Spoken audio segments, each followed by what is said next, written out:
Happy Wildlife Wednesday, everyone. Let's look at another quick tip for how we can coexist with wildlife. Today, let's talk about this, plastic cutlery, and what we can do to keep it out of our oceans and out of the stomachs of our furry, finned, and feathered friends. So plastic cutlery is everywhere, right? You find it at potlucks, at concerts, on food trucks, even the breakfast bar at the hotel seems to have plastic cutlery. It's everywhere, and it sneaks up on you if you don't have a great alternative. But why does it really matter? Well, first of all, this guy is not recyclable. Based on its content and its odd shape, it gets rejected from our recycling centers. So it's going to be around for about 1,000 years before it breaks down.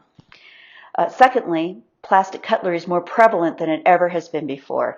Each year, the organization called International Coastal Cleanup posts a list of the top 10 garbage items found on our beaches. This year, for the first time, plastic cutlery made the list. It's literally everywhere. And finally, we're finding these things in the stomachs of marine mammals and fish and birds, and even closer to home, plastic garbage has made its way into the stomachs of bears and raccoons and other wildlife that likes to sometimes munch on our garbage. So we really just need to keep this out of the waste stream altogether. So let's take a minute to look at a few options so that next time you're out and about, this isn't your only option for eating dinner. Okay, folks, this isn't really rocket science, so here we go. First item, you pick up the plastic fork at the food truck. You couldn't help it because you didn't have an alternative.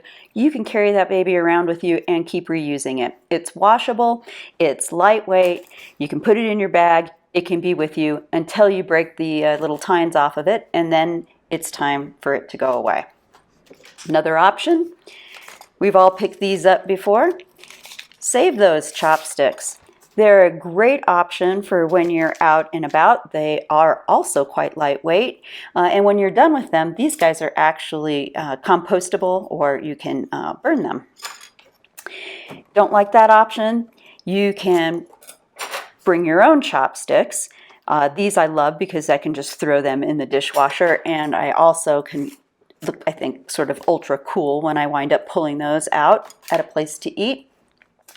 One other simple thing, just grab the tableware from your house. Now, it's a little bit heavier and it can be clunky, and if you're actually carrying a fork and a spoon, it's a little bit heavy, but it's still doable and you already own it. And then, of course, there's all kinds of great things online that you can buy, little sets, and I don't really have any of those, but I do have this one. This is a bamboo utensil that was donated to us and will actually be part of our silent auction this year, so I'm not going to pull it out of here. But it's a great little, you can see it's got a fork on one side and a spoon on the other. The trick here is just to find something that actually works for you. And after a lot of trial and error, this is what I've found that actually works for me. And I actually do carry this with me everywhere because it's really thin, it's pretty lightweight, it bends. We've got the spoon on the one side, the fork on the other, and even this little serrated knife, which I've actually never really used. It is made by a company called Sport, and you can find them online. This one cost me less than $2.